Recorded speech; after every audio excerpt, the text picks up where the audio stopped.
Good morning, good afternoon, and good evening to everyone. It's a pleasure to have you all here.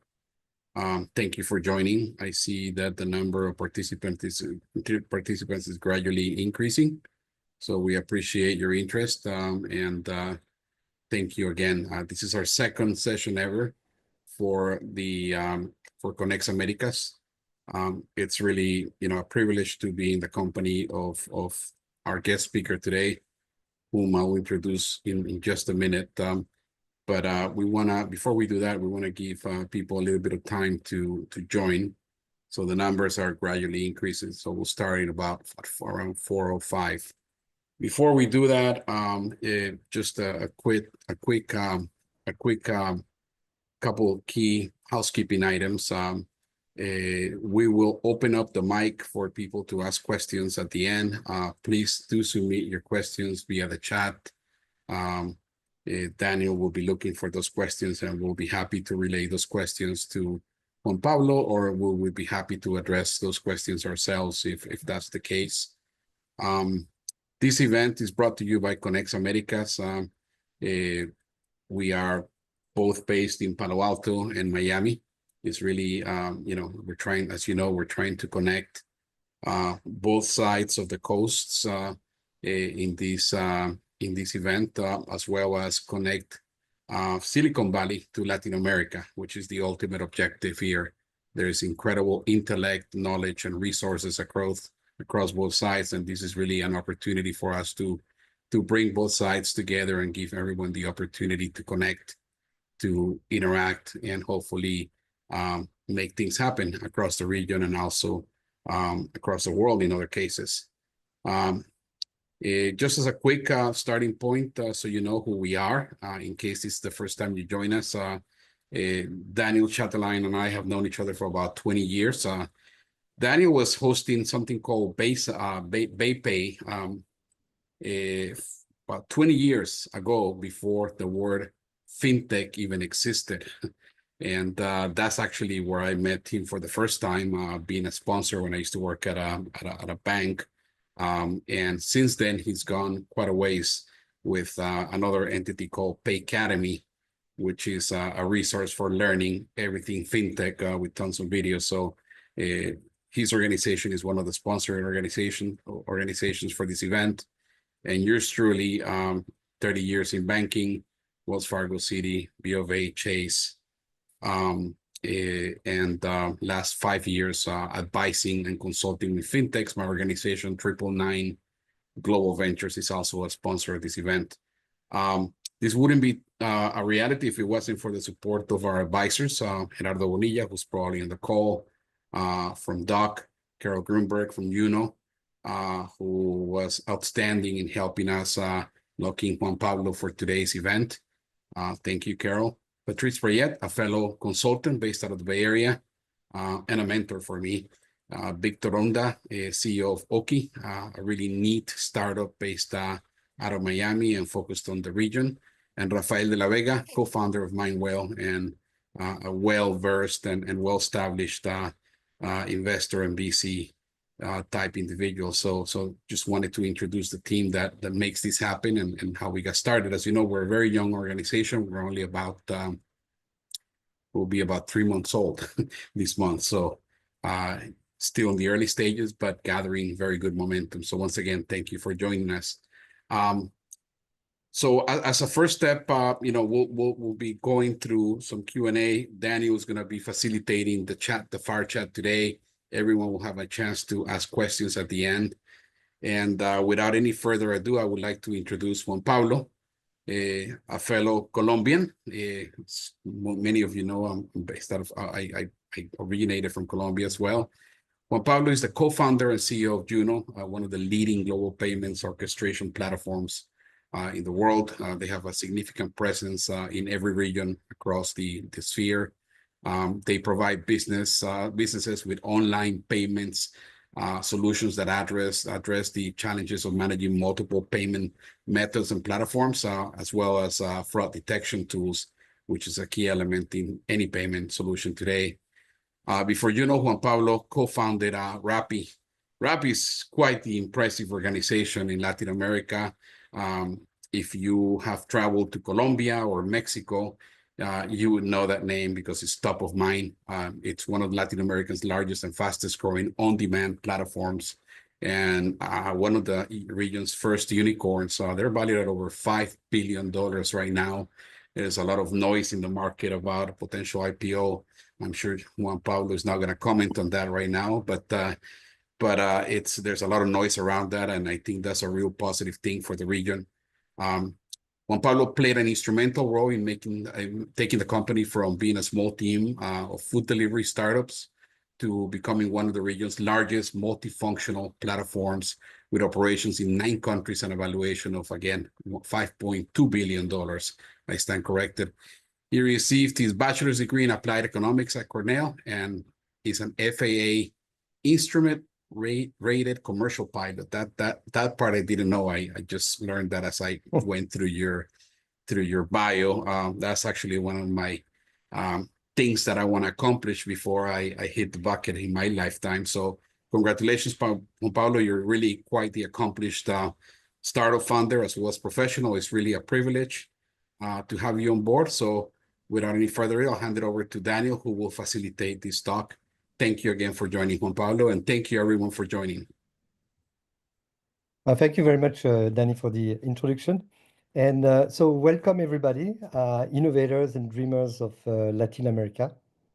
Today we're diving deep into a story that proves innovation has no borders. Rappi isn't just a delivery platform, it's a testament of what's possible when vision meets relentless execution. I'm thrilled to introduce Juan Pablo Ortega, a co-founder who transformed a simple idea into a technological revolution that's reshaping how millions of people across Latin America live, work, and connect. This isn't just a startup story. This is a blueprint for turning local dreams into continental impact. Juan Pablo will take us through the unfiltered journey of building Rappi, the challenges, the breakthroughs, and the lessons that can inspire every entrepreneur watching today. We'll talk also about his journey with Yuno, which is a payment orchestration platform. So get ready for an intimate, no-holds-barred conversation about entrepreneurship, technology, and the extraordinary potential of Latin America talents. Our webinar today will explore the remarkable journey of Rappi, tracing its evolution from the bold entrepreneurial concept to a transformative technology platform that reshaped delivery services across Latin America. We'll dive into the origin story of how Juan Pablo Ortega and his co-founders identified a critical market need and methodically built a solution that went far beyond traditional delivery models.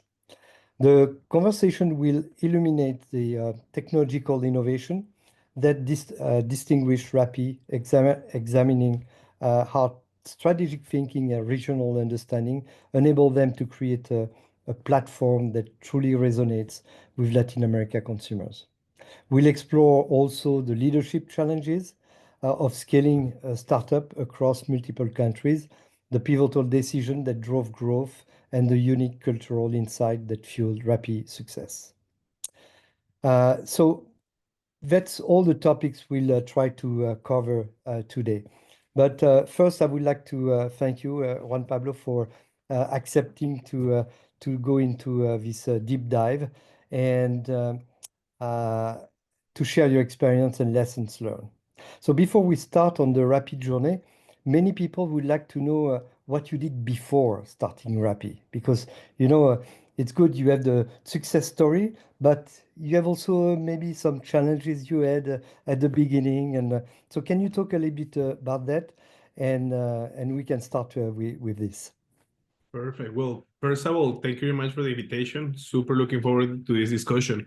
So look, before Rappi, I actually didn't have much in terms of being a tech entrepreneur. I have been, I think, an entrepreneur my whole life. Since I was like 14 years old, I sold ice cream in my house. I sold JoJo's. I basically any kind of business that I was able to find. I was always trying to make money. So since day one, I was always like a hustler.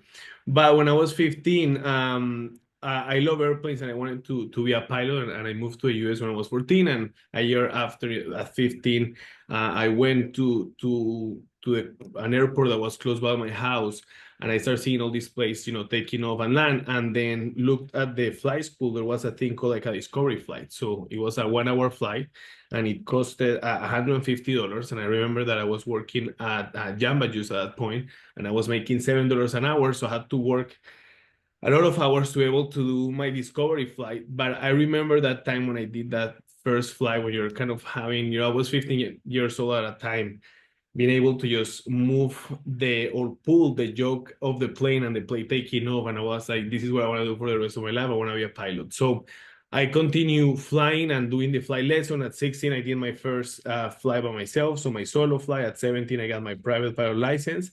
And I kept pushing through and working different jobs while going to high school. When I turned 18, even before I graduated high school, I became a commercial pilot. And after graduating, well, actually a little bit before graduating, I started working for Spirit Airlines in the ramp. And one of the first things that I saw was that, airlines were amazing and it's something that I wanted to do for the rest of my life, but being a pilot was not the job that I wanted, because I saw how it was the worst job in the airlines. So that kind of changed my career path a little bit. I transferred to Cornell, started going to school for business. So I was doing a bachelor in applied economics and management. I kept my job in JetBlue, and I was actually just flying every other weekend to keep my minimum hours, so I didn't get fired from JetBlue, and I was able to claim my flight benefits and fly all over the world. And after graduating from Cornell, I moved to New York to work as an airline consultant. So basically work with different airlines, helping them buy planes, sell planes, finding ways to be more efficient in different parts. And 1 year after that, on a just normal Friday, I get a call from my cousin, and he introduced me to Simon, because there was this idea of starting a company in Mexico, and my ex-girlfriend is Mexican, so I had the closer connection to Mexico somehow. And this happened, yeah, like on a Friday night. On Saturday morning, I spoke to Simon, and we went over a little bit more of kind of what the idea was. And on Sunday, I agreed that that's what I wanted to do for the rest of my life. On Monday, I quit my job, and next Friday, I packed all my bags, I closed my apartment in New York, and I moved to Bogota. And that started what is going to be 10 years of just building different companies. And that's a little bit how everything got started. So I didn't have anything to do with tech startups. And then just one day say, you know what, I want to change. I think this is the opportunity I've been waiting for. And I decided to pursue it. So I had the experience of starting companies and recognize the importance of the co-founders. It's very important to choose well, and because, as you said, you're 10 years into it today. It's a long journey. So if you don't have the right people around, it's a little bit like VCs, but founders is even more important. So how did you meet your founders? Yeah, so I was introduced to Simon, and look, it didn't take weeks. I think the first time that I spoke to him, I don't know, I felt trust. I felt that I could trust him. I knew him well. I have heard of him before, so it wasn't just like a random person. Like I had some reference check on him, and we talked for a while those days, to the point that I went also to Bogota to meet with him, and that's when I met kind of the rest of the team. And there are many. I think my recommendation is to spend time with them. For us, it was just that we spent a lot of time at the beginning, the phone, and then we spent basically a whole day just talking about the idea and getting to know them. With Yuno, it was completely different, because I knew Julian for many years. We worked a lot in Rappi, and I saw him in his good days, in his bad days. So it was a amazing experience, and I recommend that. in Rappi, we didn't have that privilege. We just kind of got thrown, and we started learning how to work with each other as the company grew. Mhm. So what was the original idea of Rappi? When you started, did you have, an idea somewhere and then it has been transformed over time, or was it still always the same from the beginning? No, the And idea what was changed it? completely. I think there was never an idea of a super app. Look, the whole idea at the beginning was that um, there, like in Colombia and in other parts, we saw it was a super inefficient how deliveries work, because basically each corner store or restaurant had to have delivery people, and you have to call someone, and they had someone kind of waiting in the store for the deliveries to happen. And we saw there was an opportunity to make it much easier. Because if you think about it, with the smartphones, with GPS and everything that we had, you were able to just basically create an order and find the closest person to your house to go to the closest store. So you were a lot more efficient. And if you had more people ordering and more people doing deliveries, you were able to somehow match supply and demand to the best of the ability. So version one of Rappi was basically 500, 1,000 items that you find on a 7-Eleven, on a regular corner store, like eggs, milk, just things that you're gonna need. And the whole idea was, how do we make an app where if you're making pasta and you find out that you don't have Parmesan cheese, the Parmesan cheese arrives before the pasta is made. It took us 6 years to get to that. With Rappi Turbo, 6 years after founding Rappi, we're able to deliver it on an average time of 7 minutes. It takes pasta around 7 to 10 minutes. So we were able to accomplish that 6 years later. But at the beginning, that was the idea. And we added, we had a chat, and we started seeing that in the chat, people ordered super random stuff. And we decided to add this section that was called whatever you want, and in whatever you want, you were able to put basically, I want to order anything. And we started seeing that most of the things that people were ordering were restaurants, and this is what we started adding restaurants into the store. So if you open Rappi before, you basically had a bunch of stuff from a corner store, and then you have a couple of the key items from the main restaurants in the area. And as we grew, So you were yeah. kind of a marketplace where you attract people buy from you, and then you have the delivery that you're doing, or you were just the delivery piece.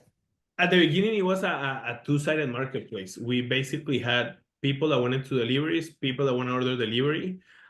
In the middle, we had some kind of a catalog so people could choose, and it Yeah. was easier for the courier to do. With time, that became extremely inefficient because this guy had to go and find a way to pay. We didn't have access to inventory, so it was a huge problem. And that's when we became actually a three-sided marketplace. And it's three-sided because today we do have coordinations with the restaurants, with the supermarkets. We have real-time inventory, like everything changed, and we're basically connecting consumers with the restaurants, and then we're also connecting those with a courier to finish fulfilling the order. So today is a three-sided, but it started as a two-sided marketplace. Mhm.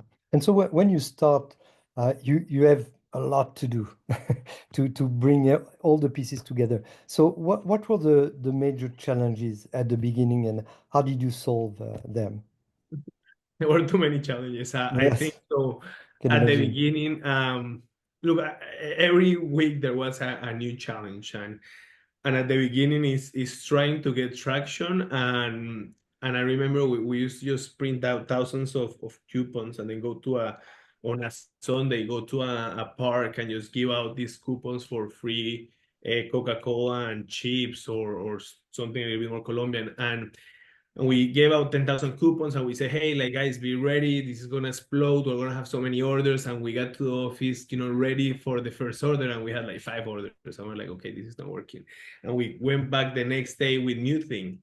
And the first breakthrough was that in Colombia, for breakfast, we have this thing called pan de bono, that is basically like a cheese bread. And we decided to change the coupon from like chips and Coca-Cola to pan de bono and orange juice. So we say, let's see if this works. And that was the first day that like the platform completely came down, because we gave out like 1,000 coupons and we received like 500 orders. And there were many issues. Well, it was a good news because we got a bunch of orders, so it was good. But the problem is that we basically create a bunch of issues. We didn't have enough couriers, so all the people in the office, we have to go out to orders. We were buying these pan de bonos from a store near the office, but after like 200 pan de bonos, the guy ran out of dogs, so we have to find another one, and then we run out of like 3 other places where they didn't have dog, so we were not able to do orders, and we had to call the people and say, hey, can we give you something else? Can we give you, I don't know, whatever you want? And we were like trying to fix it. And this kind of kept happening. So after that, the second breakthrough was to give out this really famous Colombian hamburger Corral Corral, and we were giving out a Corralita, and that's what took us to like 5,000 orders of these coupons. And then there was another challenge because we had to go basically to El Corral and get these burgers beforehand. And there was another issue, which was that people received the order really quickly, but the hamburger was cold. So basically we did some Googling, and we found out you're able to basically buy these big coolers, and you buy bricks, you put the bricks in the oven. So we went to Simon's apartment, put a bunch of bricks in the ovens, and you put the bricks in the bottom of the cooler, you put aluminum foil, and then you put the burgers there, and they always stay hot. So as you can see at the beginning, you think like you're going to say like, no, the issue that we had was scaling the databases. No, that was an issue that happened like a year and a half after. At the beginning, you're just doing things that 100% don't scale, but those were the things that kind of kept the ball rolling. And this Corralita thing was something that gave us kind of all the demand generation from the beginning, and then we had to fix other issues. Then how do we find couriers? How do we create new things? And this still going on today.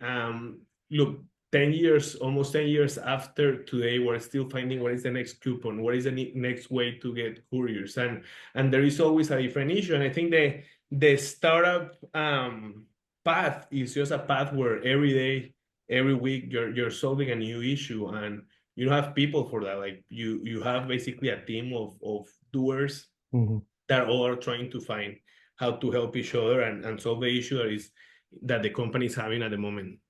Yeah, so very quickly you went from Colombia to Mexico, if I remember well, and then other countries. So what pivotal decisions, in your opinion, ultimately allowed you to expand from a local solution to a continent-wide platform?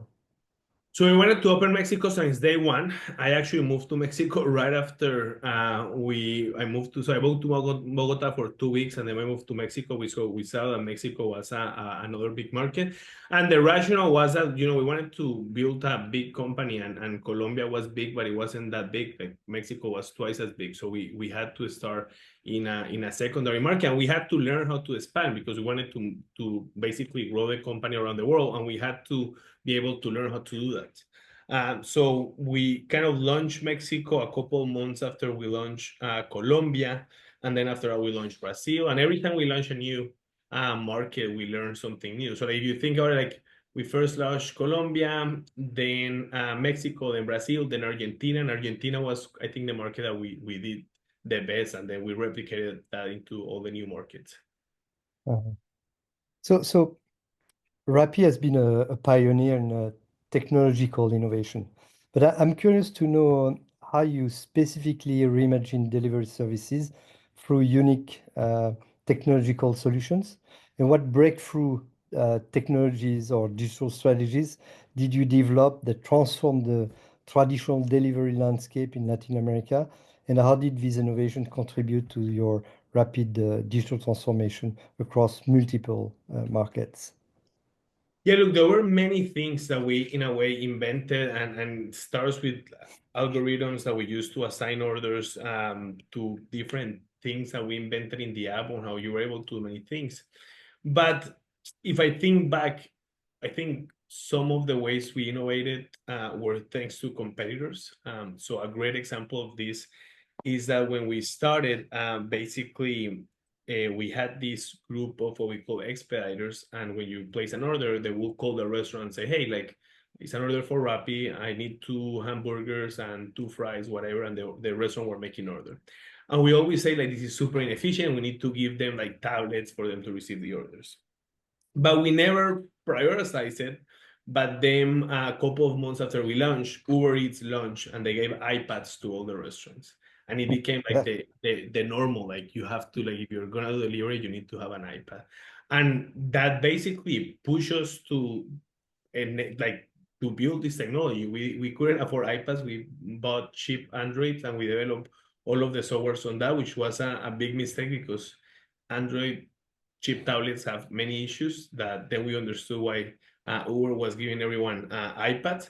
But we were pushed to do that by the competitors, and they work. And Uber was a company that was a little bit ahead, had a lot more engineers. They were in a lot more countries.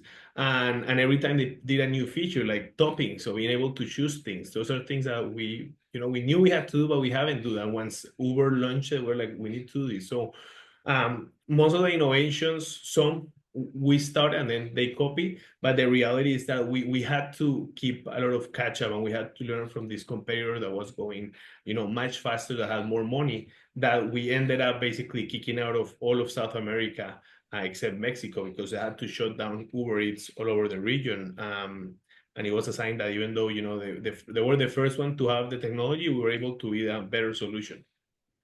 Mm-hmm. So you have these different phases in the evolution of a company, and how did you navigate the challenges of building and scaling Rappi across different phases of the company, but also complex regional markets in Latin America? Because it's not the same, I'm guessing, from Colombia to Argentina to Mexico, in terms of culture and people management.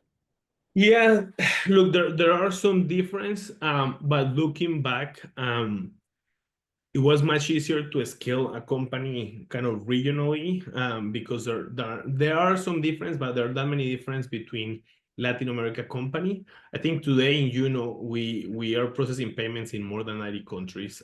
We have a teams in Asia, in Europe, in the US, and that's a little bit more challenging. I think when you go out of your region, things get a lot more complicated, and then you start seeing huge cultural differences.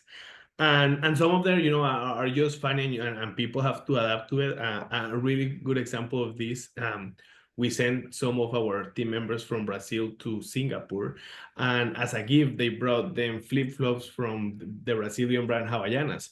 And like, if you do this in the US, it's nice, and people are like, "Oh, thank you for the flip-flops." Well, in Asia, when you give someone flip-flops, you're telling them to go away. So the new team, they get to Wrong office, message. and this guy comes and brings flip-flops, and they're like, "What's going on? Like, do you want me to resign? Like, what are you doing?" So these are a funny example, but we find like this many difference on like how payment methods are used, the consumer preference, how they like to work, and it's not only for our employees, but also for the merchants that we serve. So in Latin America, the cultural differences are not that big. But now, how do you start scaling? Did you put in place a process for hiring, training? 100%. Look, this is something that we kind of learned the hard way. You have to. There are kind of like two parts of this.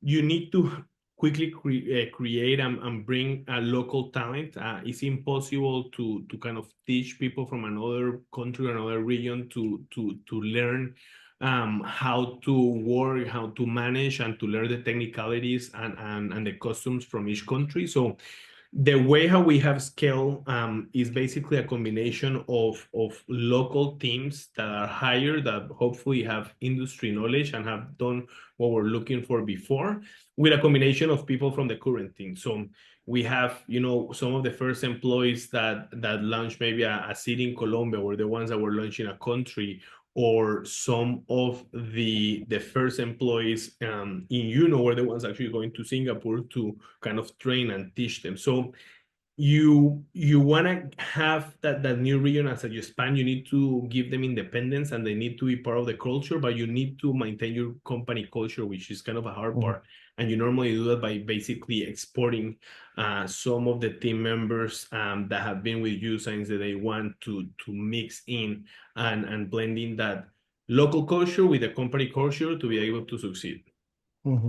Okay, so now I would like to look, you know, you did a Y Combinator, I think Rappi did, and with Y Combinator, you have with the startup school, you talk a lot about metrics and KPIs. And so, can you go through a little bit the KPIs you put in place at the beginning of the company and then how it evolved over time? I think it's an interesting aspect of running a company as well. Yeah, look, some of these are always the same. Like we looked at average delivery time. We looked at obviously, you know, revenue, GMV, what percentage of orders didn't have issues, what percent of orders had issues.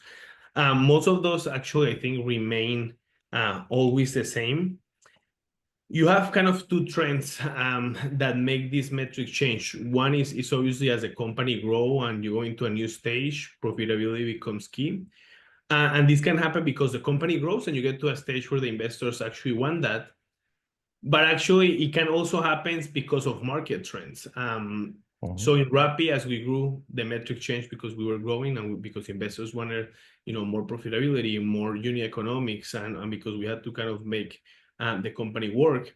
But in Yuno, for example, it was completely different. We launched the company, we started the company like in January of 2022. So at the end of 2021, and 3 months after the market shifted, and it was so crazy how in 3 months the company was still the same. We haven't even launched, and as we have our kind of conversation with investors, all of things. Okay, so when are you going to be profitable? Okay, what are your unit economics? Okay, what is your runway? And the whole mindset on how we're looking at things completely changed. So at the beginning, when you're in this kind of bull market and everyone wants to give you money, you're looking at how can I scale as quick as possible? Like revenue doesn't really matter. I need to scale. We need to sign all the customers. We need to sign all the logos. We don't care if they don't pay us. And 2 months after, it completely changed. They're like, oh, no, you need to scale, but you need to have revenue. Like you need to charge everyone, and you have to change completely mindset. So you need to be aware of the market conditions, what investors are expecting, because those two are going to give you guidance on what metrics you're going to be looking after. And so some companies start with they're profitable day one. You know, a company like eBay started, they put in place a marketplace, and then they had too much traffic, and the guy said, look, give me some money because I need to pay for the servers and so on. And they were profitable day one, pretty much. So, but some have to lose a lot of money, and Uber is a good example of that, to build infrastructure, to go through all the legal hassle and so on. So what was it for you? Was it you had to lose a lot of money at the beginning to be profitable? Maybe are you profitable today? What's the status on that, on the business side? Look, the big issue that we face in the delivery companies is that basically you need to charge the customer something, and you need to make sure that's higher than what the courier needs to make. And when that's the same, you're fine. But there are moments of times where this is not equal. So on a Sunday nights, couriers don't want to work. A lot of people want to order, so their willingness to pay, even though it's higher, is lower compared to the amount they're able to pay for it to equalize. And this is where you start seeing a difference and where more companies lose money. So this doesn't only apply for Rappi, but all the different delivery companies. As you launch and you want to generate, you know, that balance between the supply and demand, you need to create incentives. In the restaurants and in the supermarket side, well, you cannot charge a commission because they're saying like, okay, how are you going to charge me if you don't even have customers?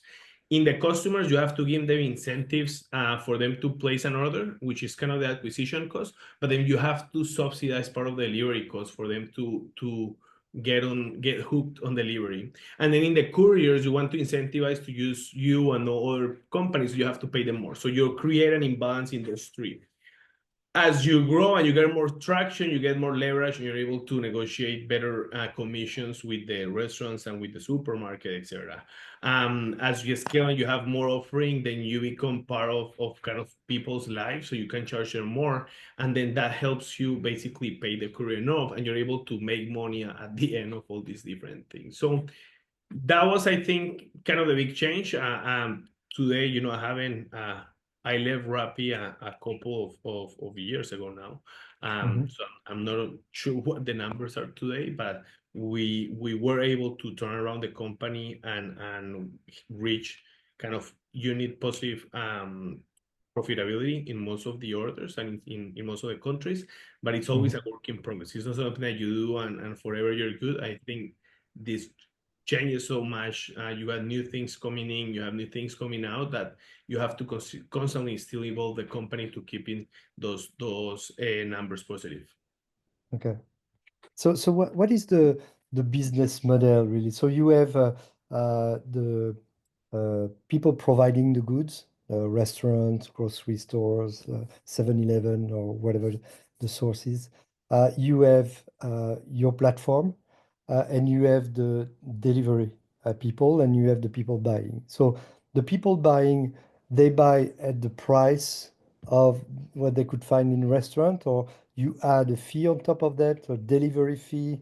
What's the business model? How goes the money between the different parties? Can you detail that? It's a little bit more complex. Okay. It changes a lot, but look, high level, and in most of the cases, price is exactly the same. So price doesn't actually change. So what you're paying in one or the other one is the same. There is a delivery fee and there is a service charge fee. The delivery fee normally mostly goes to the courier. If not, it's for some exceptions, but normally if you're paying, I don't know, 20 pesos, which is $1, basically they're getting that.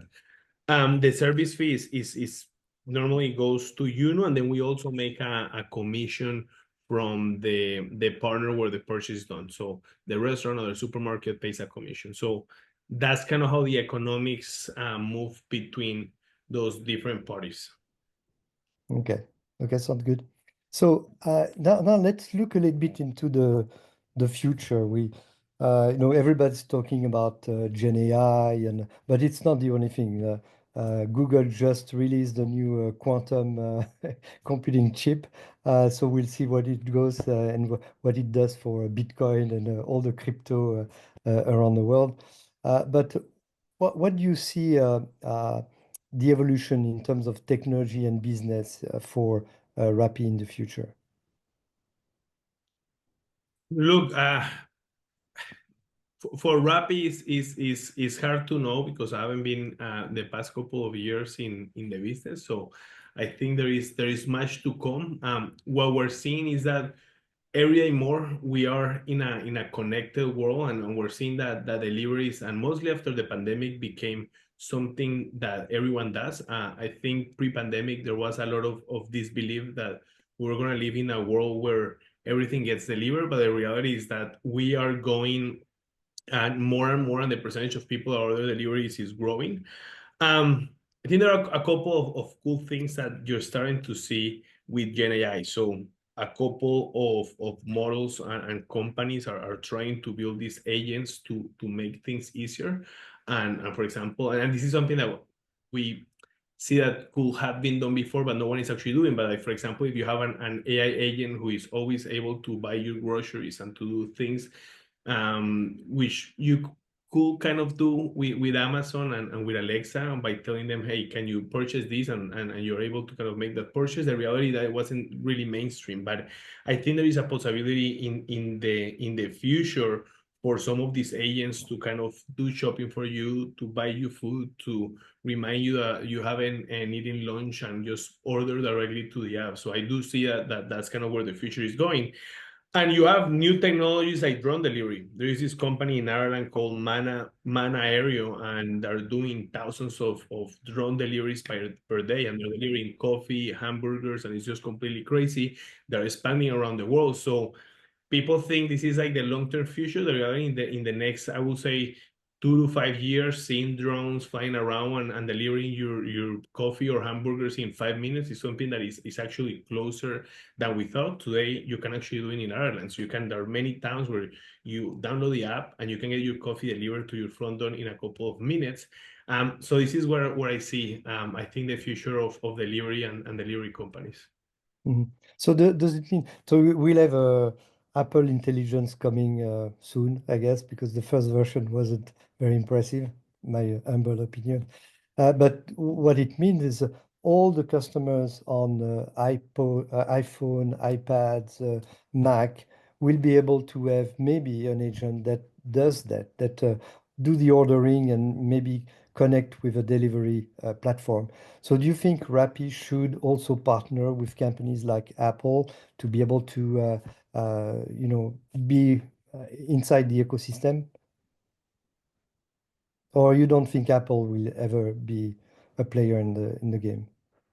Yeah, I don't think, look, that would be like speculation. To be honest, I have no idea if Apple wants to do. Apple has always trying to find ways to make this thing easier. So there was a thing that came up a couple of years ago called App Clips, and it was a way for you to easily use an app without downloading the app, and it's something that we release in Rappi and different things. I think they're going to be an enabler for some parts of the technology. I think Apple Pay is a great example of that, where they Tap and pay. facilitate the technology using different technologies like BTS, which is the Visa token services. But I don't see them getting in the middle. They're always like finding a way to make it easier and to close that gap. So I'm pretty sure you're going to be able with Siri just to order something directly. But that's, I think, as far as they can get. Okay, interesting. What about AI? How do you see AI in this line of business? Because, for example, with Uber, you can see that if there are not many drivers, your rate is going to go way, way up. So they have a pretty good platform to squeeze every dollar where they can. So is it the same with Rappi? Yeah, I think we think AI is a new thing, and I agree that LLMs are new things, but AI has been being used for many years now. Since day one in the search results, we were using algorithms to predict what was the next word coming out. In the delivery algorithms, there were machine learning models deciding which products to show and which not to show. So machine learning AI is something that have been used since day one in all the different aspects, from demand generation, as you mentioned, increasing the price, to also changing price of different items, because we saw elasticity in some things or the other one. So is something that has been done for many years now. Now, LLMs completely change, I think, the game in many aspects. Something that, for example, in a product is really important is the description. And it's something where you have to do manually. And today with LLMs, you can just A/B test and see which is the best description, what is the best title for an item. So there are small things like that to a little bit more complicated things on like, cool LLMs organize the perfect store for a user. It's something that we always try to do, but maybe it wasn't as easier. But with an LLM, maybe you can get better and you can say, look, this is what Daniel purchased in the past. He's coming in at 7 p.m. on Friday. What do you think should be the 10 products that we show him right now? And this is something that we have done with kind of prediction models, but maybe LLMs trained with this data are much better in predicting this and showing better results. So your founder journey doesn't stop with Rappi. I'd love to hear about Yuno, your newest venture. What first inspired you to start this new company, and how does it differ from your experience with Rappi? And also, what problem are you solving with Yuno, and what unique insight from your Rappi experience are you applying to this new entrepreneurial challenge? Perfect. So look, in Rappi, one of the biggest issues that we had was payments.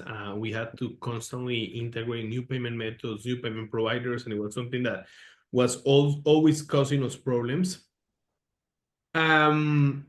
We first tried to kind of solve it, developing internal a bunch of different things, using third-party providers, but there was always a huge gap between what the business wanted and what our team internally was able to do.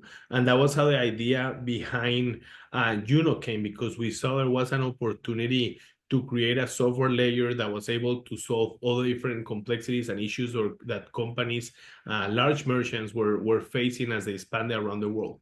So what Yuno does is that we are a software as a service. We're a payment infrastructure company that enable companies to connect globally to different payment processors, acquirers, payment methods, and it enables them to basically grow and expand globally, also to increase their revenues by increasing the approval rates of the payments and increasing the conversion of the checkout, and also reducing costs by having different options and different providers to process this payment more efficiently.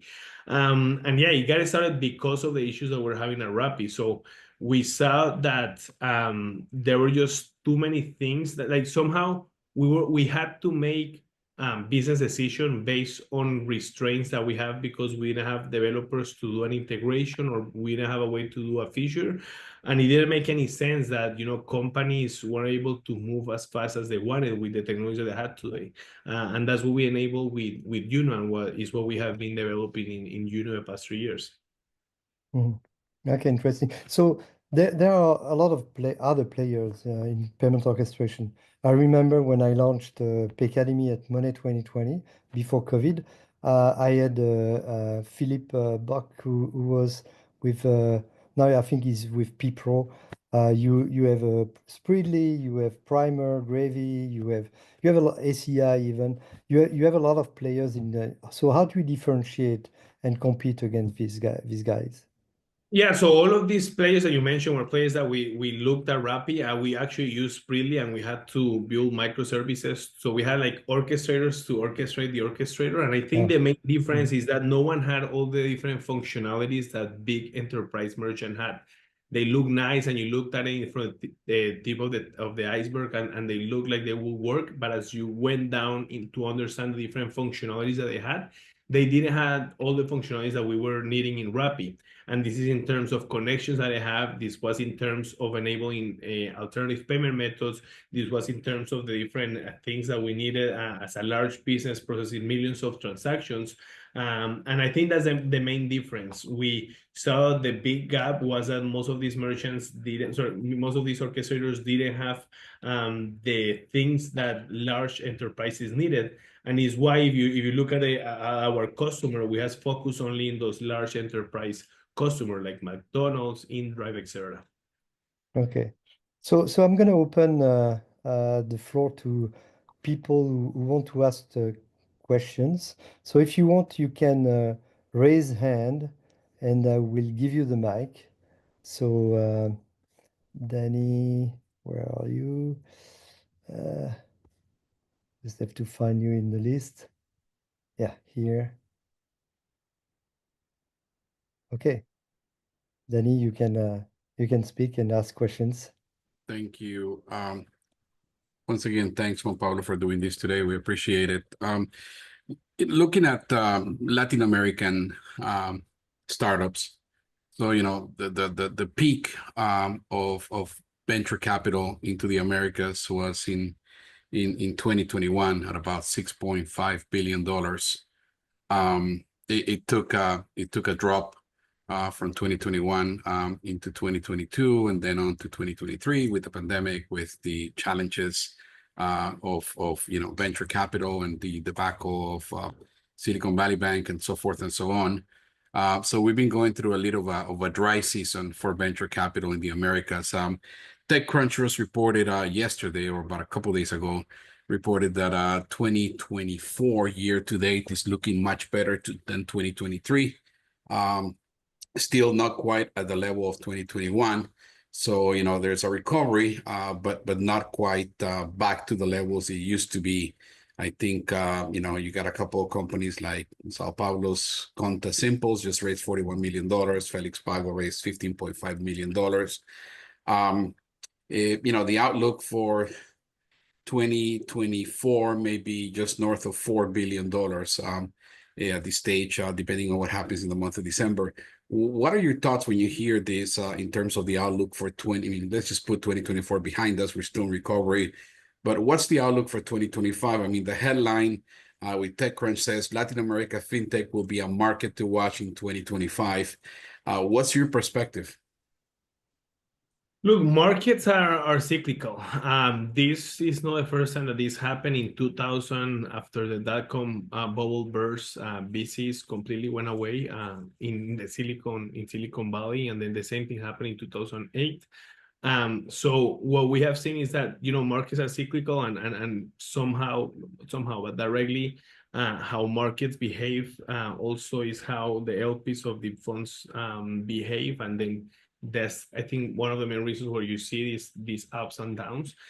Looking forward, we're seeing that there is still huge opportunity in Latin America, and there is still a huge opportunity for founders to start companies in Latin America, and there is still a lot of interest from venture capital in the US and Europe to invest in Latam. Is it harder than before? Yes, and this is worldwide. It was much easier to raise money in 2020, 2021 than it is today, and it's just market conditions. But the opportunity is still there, and I do see, and I do think that 2025, 2026 are going to bring a lot more unicorns, a lot more announcements of rounds, and also we hope the IPO market opens up, and we have a couple of big exits in the region the next year, which should fuel most of those new ventures as they launch next year or next. Thank you, Juan Pablo. A follow-up to that. What was the toughest thing you found in trying to raise capital? In 2021 or before that, or like I would say in your early days, on the first rodeo. And what advice would you give some of the founders that we have on this call today in terms of, you know, what are some of the lessons learned or things that you would want to pass on if you were doing this all over again and you were talking to yourself in the past, coming back from the future? What would you tell yourself? Yeah, a couple of things. So it's better to raise money when you don't need money. I think the worst situation to be is when you're in a, you know, short string and you have a couple months of run you're trying to raise. That's the worst time to raise. So you have to be always be looking ahead. And that connects a little bit with my second point, which is relationship building with investors shouldn't start when you need to raise money. You should start building relationship with all of the investors way ahead. This is something that for me was super easy in Rappi, and then it paid off in Yuno because I was able to call the first 15 investors super easily. But it applies to anyone, because the reality is that there are a bunch of events, there are a bunch of places where you can meet with investors. There are different ways on how you're able to get introduced to them and start having just chats on like, hey, I'm looking to start a company in this and that. And I think those relationship and the relationship building goes a long way when you're raising. I think those will be the top two. And then the third one, which is really important, is that, you know, look, at the beginning, you're trying to sell a dream, and that's, I think, easy and difficult.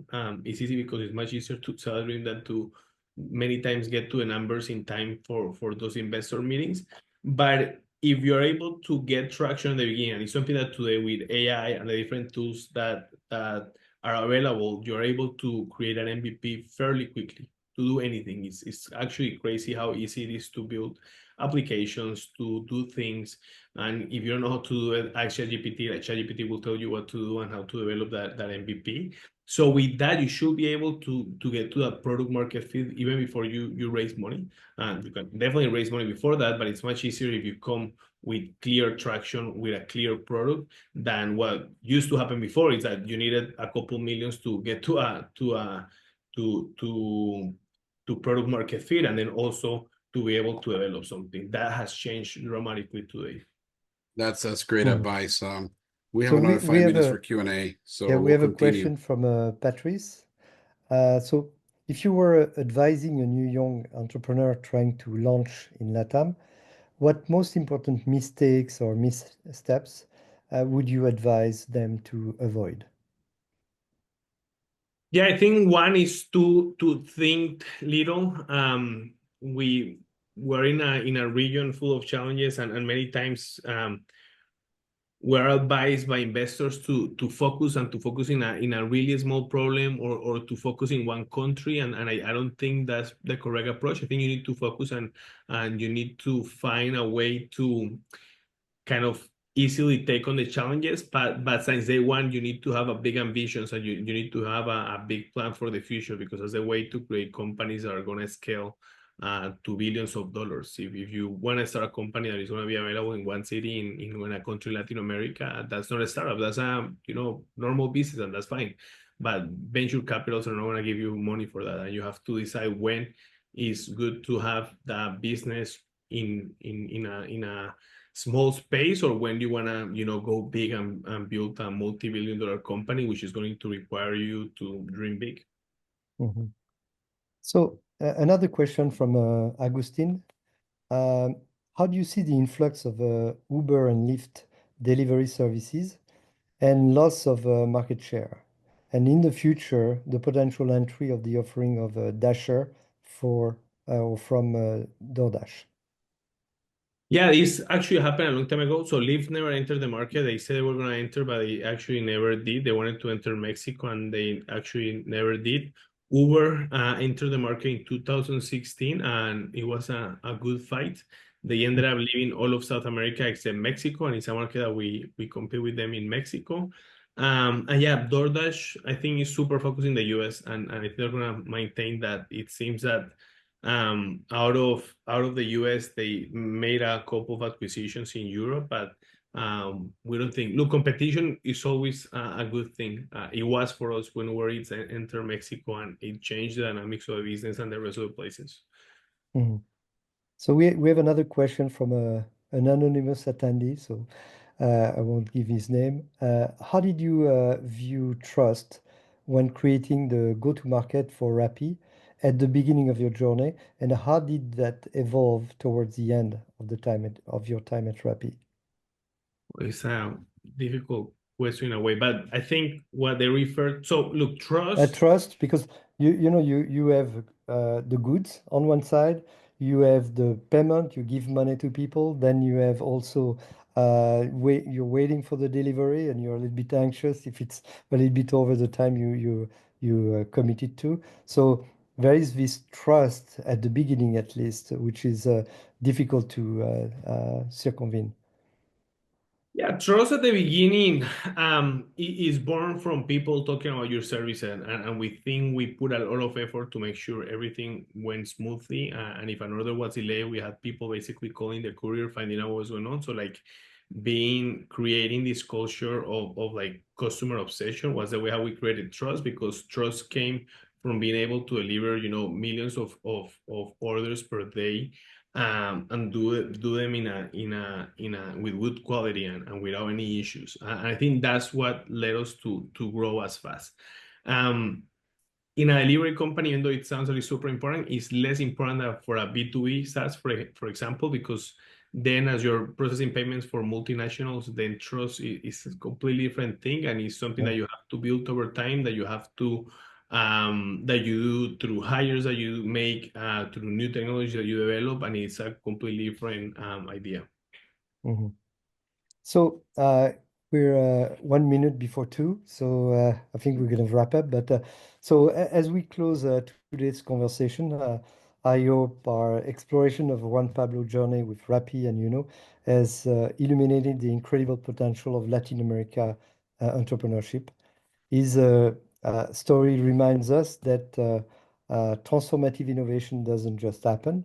It's built through vision, resilience, and the courage to challenge the status quo.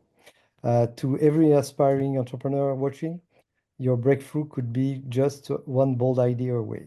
So now, Danny, if you want to close the session, Yep. You have the mic. Thank you. First of all, thank you, Juan Pablo. Muchas gracias por tu tiempo y te lo agradecemos. I have one question for you, Juan Pablo. Millonarios, Santa Fe, or Nacional? So I'm actually, I think the only Colombian that don't watch soccer and don't like soccer. I used to skip my soccer class when I was living in Colombia, but yeah, I'm like a zero soccer fan. Okay. In that case, you must be following car racing then. I don't have time today to follow many sports, but I would say All maybe right. car racing is one of the ones that I like the most. There you go. Okay, thanks. So first of all, thank you, Juan Pablo, for your time. We really appreciate it. Daniel, you did an outstanding job as always, managing the event today. We appreciate everybody's presence. Our LinkedIn address is here. This webinar will be available on our YouTube channel as well. And if you have any questions or want to contact either Daniel or myself, please feel free. Our emails are there on our LinkedIn addresses as well. This has been brought to you with sponsorship by Pay Academy and 99 Global Ventures. Really appreciate your time today. Thank you, Juan Pablo, once again. Thank you. Thank you, Thanks. Juan Pablo. And Bye-bye. thank you, Carol, also for making it happen. Bye-bye. Thank you. Bye.